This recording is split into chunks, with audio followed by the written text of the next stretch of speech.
Pitts não tem ideia do legado artístico que ele deixou após apenas um disco. Não combinei nada com o Robledo. Ele está falando. Então, não, assim, não, eu acredito que assim é uma coisa que me surpreendeu, porque voltar a ter esse contato com as pessoas, abrir um canalzinho no YouTube e botar a cara no Instagram, não só do meu trabalho, acho que o próprio engenheiro, assim, eu realmente não tinha essa dimensão. Mesmo que seja uma pequena bolha de gente que é interessado, é muito intenso, né, cara? É uma coisa que os fãs dos engenheiros são apaixonados. Como eu falei quando a gente estava conversando offline, né? É meio assim que nem a Legião também. Os fãs dessas duas bandas aqui no Brasil, para a gente se ater aqui ao nosso país, são muito apaixonados e muito interessados em tudo que diz respeito às bandas.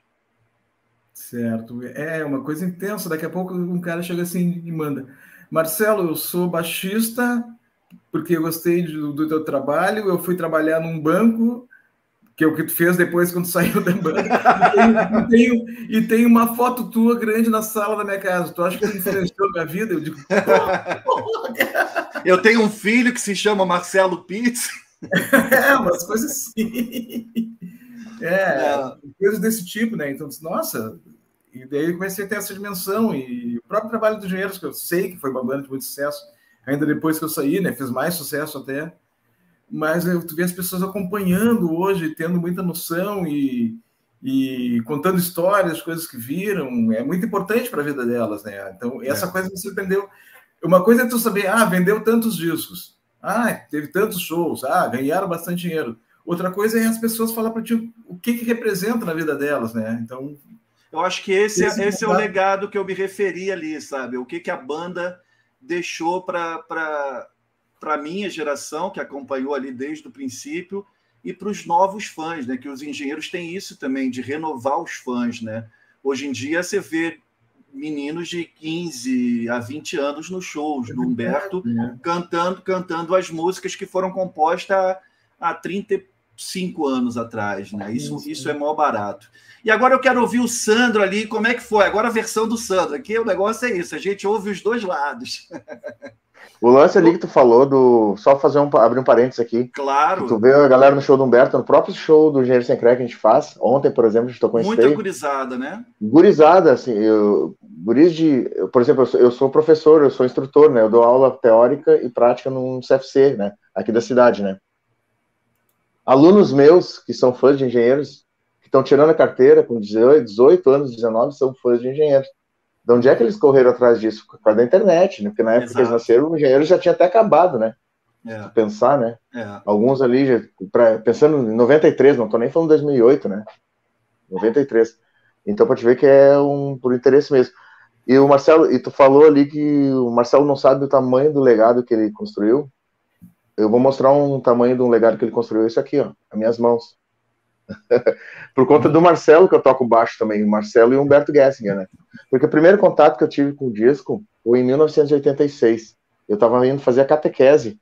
Eu me lembro que era uma época de Copa do Mundo até, e tinha aquele jogo do Brasil contra a França, que o Brasil perdeu os pênaltis pro Barthez, que era o goleiro da França, e eu me lembro que atrasou a missa para eu poder, que o jogo começou mais tarde, a missa começou mais tarde por conta do jogo.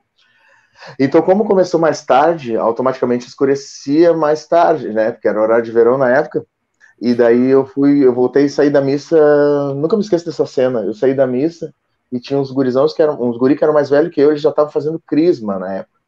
E eu me lembro que eu voltava com eles, porque eles eram meus vizinhos, e eles falavam assim para mim, ó: vamos lá, vou te dar uma carona até a frente da tua casa a pé, né? Porque tu precisa de alguém que te dê segurança, né? E por que tu fala tudo isso, né? E ele, não, cara, isso aqui é uma banda de Porto Alegre, você precisa de alguém desse. Daí eu comecei com aquilo na cabeça. Então toda vez que sabe aquelas brincadeiras de gaúcho que tu se vê, em vez de falar, oi, tudo bom, tu fala, e aí, você precisa de alguém que te dê segurança, aquela coisa assim. E ficou isso assim na minha cabeça, e eu comecei a correr atrás. Saiu a música na novela, e até que em 87, 88, eu consegui o vinil. 88 eu consegui o vinil do Longe. Aí eu ouvi, eu olhei o encarte atrás, um cara com um baixo na capa e a guitarra, né, e o baterista com as baquetas. Bem assim, um sonho de guri, um dia eu quero ter uma banda. E também eu lembro, eu tenho uma memória bem fértil, né? Eu lembro que tinha visita aos sábados à noite lá em casa e a gente ficava, era às vezes que a gente dormia até mais tarde, porque os primos iam lá com os tios e as tias, e depois da janta a gente ficava olhando televisão e eu me lembro que estava no Perdidos na Noite. E eu vi um programa da época, eles no Perdidos na Noite. E como eu sempre fui ligado em futebol desde pequenininho, eu tinha 10 anos naquela época ali, e eu me lembro dele, do Marcelo, acho que tinha um episódio que o Faustão perguntou se ele era gremista ou colorado, mas eu não lembro na época. Acho que isso aí até tá no YouTube. E me chamou muita atenção, os caras de rock falando de futebol, daí me despertou mais interesse ainda.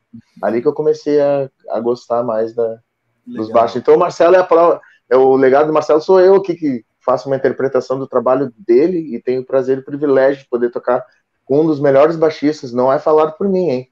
Por Carlos Pianta, que é o músico da Graforré aqui, que tocou no The Fala, que a gente já fez show junto, N músicos aqui que citam, o Marcelo foi uns baitas baixistas de Porto Alegre aqui.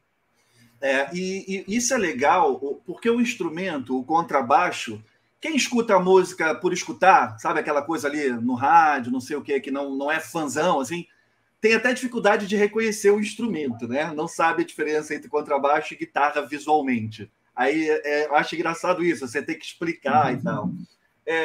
O Brasil não é um país onde os contrabaixistas são muito incensados ou lembrados, são poucos. Tirando os contrabaixistas foda, de músico de estúdio, né, que gravaram com os feras da MPB e tudo assim. Sim. Me atendo ao campo do rock and roll, a gente não tem trocentos baixistas como temos guitarristas, por exemplo, né? E realmente o toque do Marcelo no primeiro álbum dos Engenheiros chama a atenção justamente disso. Embora depois que ele saiu da banda e Humberto assumiu o contrabaixo, tudo, o Humberto ainda seguiu, me corrijam se eu estiver enganado, que eu falei, eu não sou músico, o Humberto ainda seguiu aqueles arranjos, aquela linha ali, até desenvolver a personalidade dele no instrumento, né? Humberto tocava muito contrabaixo tentou muita coisa. Como guitarrista, né? Porque, assim, principalmente aquelas faixas que o Pitts gravou no Longe Demais das Capitais, elas são muito marcadas, são muito características. É difícil muito medonhas. É difícil você ouvir aquelas canções que não soem daquela maneira que o Pitts fez. Deixa eu te dar um exemplo aqui rapidinho aqui, ó. No dia que o Marcelo tocou com a gente fez a passagem de som, tá? E daí a gente tocou uma só na passagem de som, que eu não me lembro qual foi. Acho que foi Sopa, né, Marcelo? Segurança na passagem. E Sopa foi direto sem ensaio. Foi isso? Não me lembro. Foi. Tá, então é isso aí. E na hora que o Marcelo tocou, porque eu toco os baixos, a gente faz a versão dos shows da turnê, das tours que eles fizeram, né? Então é uma mescla de tour ali, e eu tento executar o baixo do Marcelo da Sopa, do original. Sim. Quando o Marcelo foi tocar, o Marcelo me desconcentrou um pouco do show. Porque... Você ficou prestando atenção nele tocando ao vivo, né? Puta que pariu, cara. Eu tentando tocar, porque daí eu fui pro violão, né? Eu não tinha levado guitarra, né? Ao contrário do que a gente vai fazer agora, dia 5 de janeiro. Eu fiz as bases no violão e fui cantar O Nosso Amor é Nada Fascista, Você Se Esconde, aquele baixo. E eu comecei a olhava pra ele assim, puta merda, tô tocando como baixo é de verdade. E eu fico pensando, mas que merda de baixista que eu sou, que eu não consigo tocar e cantar com baixo de cara igual. Mas isso aqui é o barato. Cara, foi muito legal essa experiência, assim, que daí eu senti, cara, eu me senti assim, ó, glorificado, cara. E a galera, tudo com os olhão, assim, vendo, porque nem o pessoal de Pelotas sabia, e nem que o Marcelo morava lá, que ele ia tocar conosco. Então foi uma sensação muito, muito legal.